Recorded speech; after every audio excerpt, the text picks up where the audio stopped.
Side hustle ideas to make money online from home so that you have more money to invest and compound and create generational wealth for your kids and grandkids and whoever you want to leave a legacy for. We have Nick Loper, Chief Side Hustler at sidehustlenation.com. A 1 minute video, but still gets thousands and thousands of views, but also has this viral element where you can start to show up in the sidebar. You can start to show up in these suggested videos. The true passive income that I have is dividend stocks. It's investment.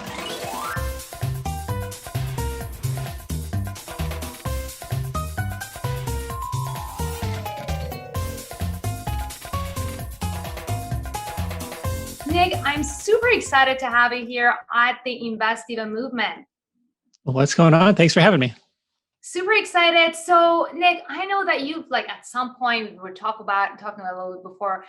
You have had so many side hustles in the past, at points maybe 10 to 12 side hustles at once. But we want to just kind of tap into different kinds of side hustles that people can kind of easily get into to generate sort of streams of income, because multiple revenue streams are key to wealth. So can you give us, let's say, 5 easy side hustles anybody can do from home to just make those streams to add to their revenue streams?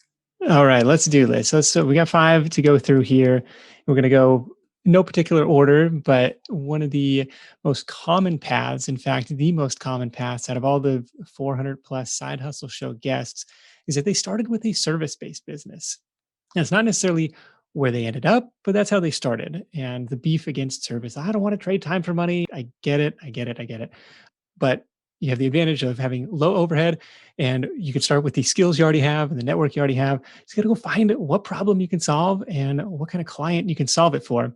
One of the most popular arenas, you could call it, would be in the virtual assistant range. The virtual assistant industry is blowing up, especially in light of COVID. With everybody working from home, I see this being a real inflection point in the future of remote work. So this could be anything related to administrative, freelancing, marketing, any type of skill that you have that you picked up from your day job or that you picked up over the years. I think you could turn around and offer that as a remote skill, evenings, weekends, as time allows. Trade time for money. I totally get that. A lot of people, including myself, wouldn't want to do that. But you're absolutely right. When I was just getting my business off the ground and I had zero money, I literally got fired from my job. I had zero money and I wanted to invest. So yeah, I did do service-based consultations for different companies, whatever skills that I have. At some points I was teaching English online. I was creating videos, for brokers. So these were kind of my skills, and it didn't pay much, but it paid enough so that I can kind of take off my grand, whatever idea that I had off the ground without actually going into debt and without getting a loan, which is, we don't want to go into debt, right? No, this is maybe it's not the end game, but it is a great starting point that can scale into something else, or you can find other opportunities tend to arise once you're in motion. I mean, for me,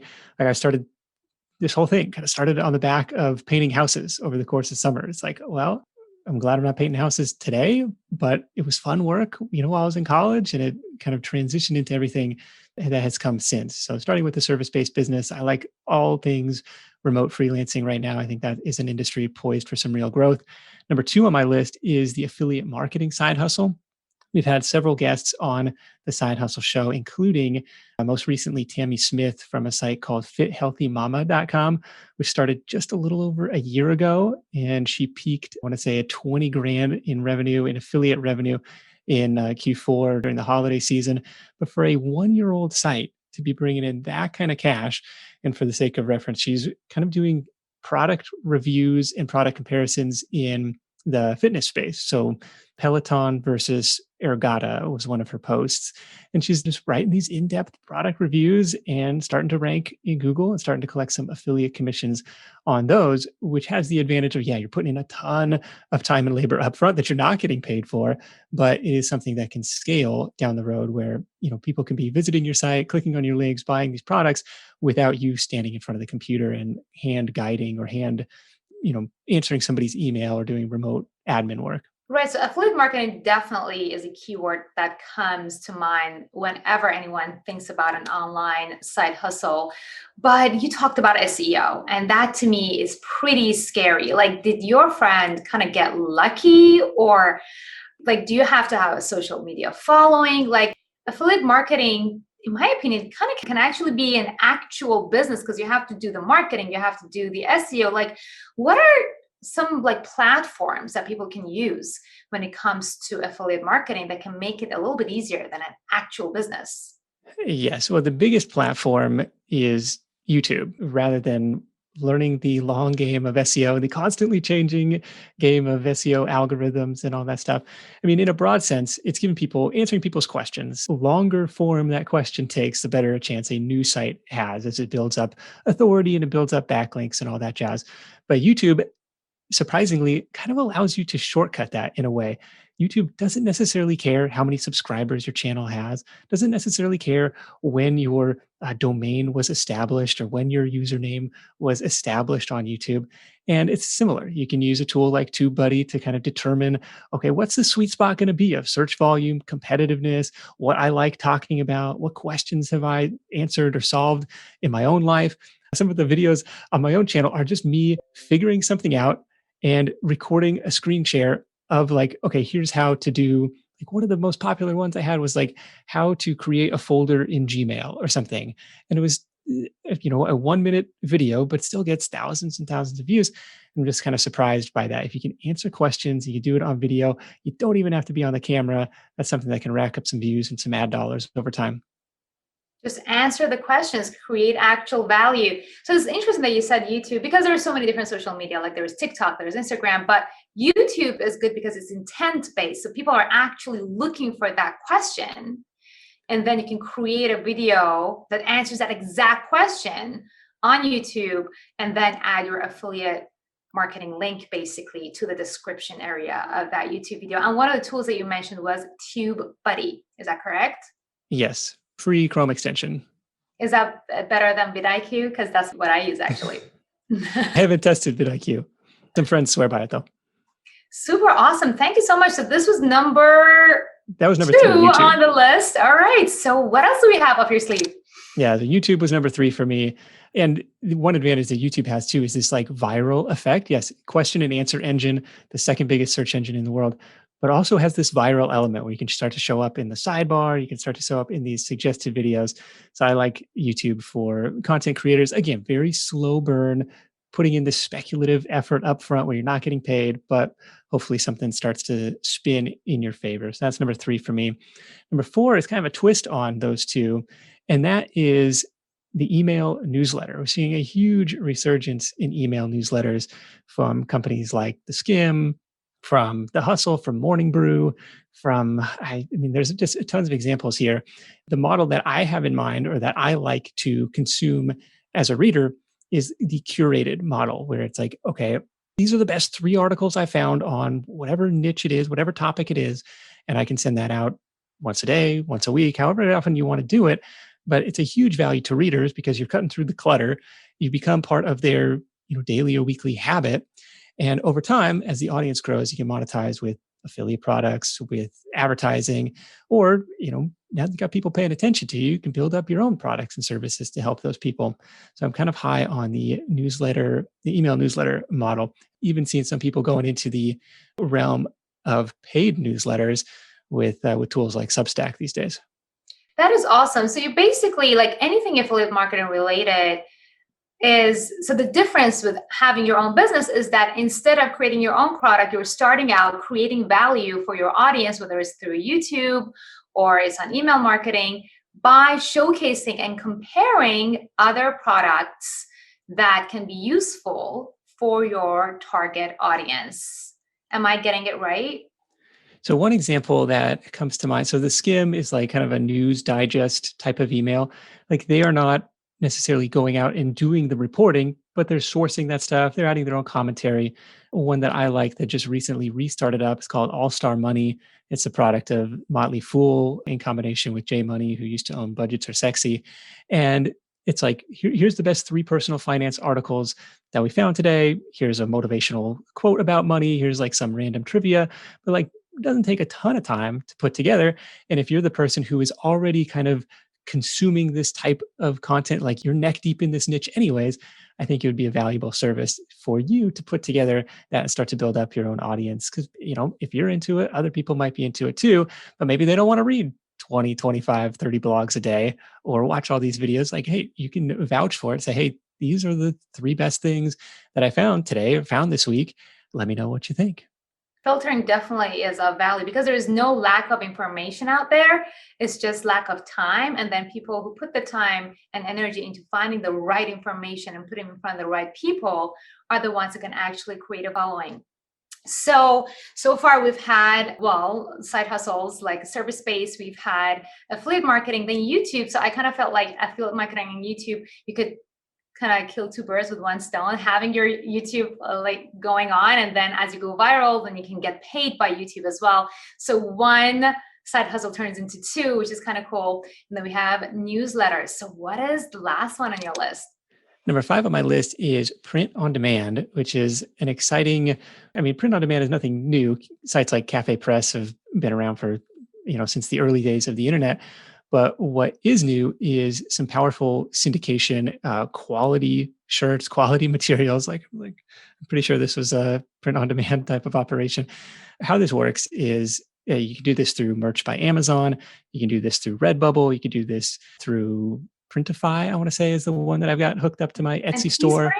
Teespring? Teespring is one. Teespring, I want to say, it's been a while since I've looked at Teespring. You have to have like kind of minimum orders. You got to hit your threshold before they're print and ship. These ones will do one-off printing, which I think is really exciting. And so, this is not a huge income stream for my wife and I, but it feels totally hands off. It feels totally passive. When we hit the report, we're like, hey, we sold 10 shirts. We made $50 this month. It's kind of like our sushi budget. And it feels like a very passive way to make a little extra cash. She does some stuff on Redbubble as well. So basically that is like, so you get a following somewhere and people become interested in you and they would want to buy shirts that have your logo on it. Is that how it works? Yeah. So the advantage here, I should have done a better job explaining, is so no following required. This is taking advantage of either Amazon's built-in search engines, Redbubble's built-in search engines, and then Etsy integration with Printify or Printful and some of these other providers where you could start to play around in the Etsy world as well. But it's, come up with a clever saying, come up with some original artwork, that on a t-shirt like we did. I think of an example. Like, so we first got started with this right around Trump's inauguration. And the meme at that time was like alternative facts. Cause he was like, I had the most people ever at my inauguration. And people were like, and then his press secretary was like, what the president presented was an alternative fact. And so we made some like alternative facts themed t-shirts or hashtag alternative facts. It did pretty well at that time. And that was how we got started there. We've added to the portfolio over time.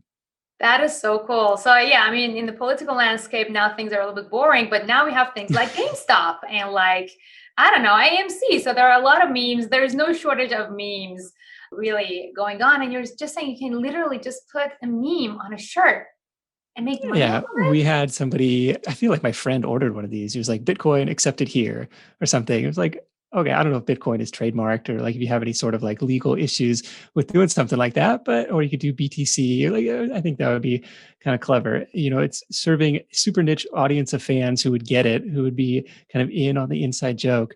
And all of the printing, shipping, fulfillment is handled by these third-party providers. That is super awesome. Nick, this is a lot of value that you provided here. So I know that you were just literally scratching on the surface. Where can our audience learn a little bit more about side hustles? And I know you have like so many of them. You just mentioned 5 of them right now. And learn a little bit deeper about how to make money and really put it on passive so that it doesn't feel passive. Like online store, Malu here is commenting, like, I started an online store thinking it was passive income and it was not passive income at all. So actually, could you go ahead and answer this question? Like, how do you actually make it passive? Can you actually make it passive? And I will tell you, the true passive income that I have is dividend stocks, it's investments, like all of the stuff related to online business. There's going to be some maintenance cost. It's certainly time leveraged, right? I'll give the example of the podcast. It takes the same amount of time to produce the podcast that 10 people listen to as it does to produce the show that 10,000 people listen to. So it's time leveraged and but not necessarily passive. Like I can create an article that will rank in Google and drive views and drive revenue for months and hopefully years at a time, but I still need to make sure that it is up to date. I still need to kind of be promoting the brand on email and on social to kind of keep the let Google know that it's a living property. So the more passive stuff is kind of what Kiana talks about. It's the more investing side of things. Thank you. Yes, I've told my students over and over again, you guys, put your passion into your business and then let your money work for you on the. So a lot of people actually do the opposite. They are like super passionate about investing. They're trading. I'm like, no, investing is actually not supposed to create an income. Go put the passion, put the time into something that generates an income and then let it work for you. Let it generate true passive income through investing. Thank you for bringing that up, Nick. You are amazing. You guys, you got to go and check out sidehustlenation.com. Is there anything else that you would like to leave our audience with? And where can they really find you? Is that the right link that I actually... You got it right. Sidehustlenation.com is the home base. If you hit up sidehustlenation.com/ideas, there you'll find kind of this laundry list of part-time money-making ideas that you can start today. And of course, we'd love to have you tune into the Side Hustle Show podcast as well, which is interviews with successful side hustle business owners every Thursday. Thank you so much, Nick. And thank you guys for watching. If you like this video, like it, share it with anybody else who would like to have a side hustle so that they can invest and create generational wealth. And I'll see you in the next episode of the Invest Diva movement.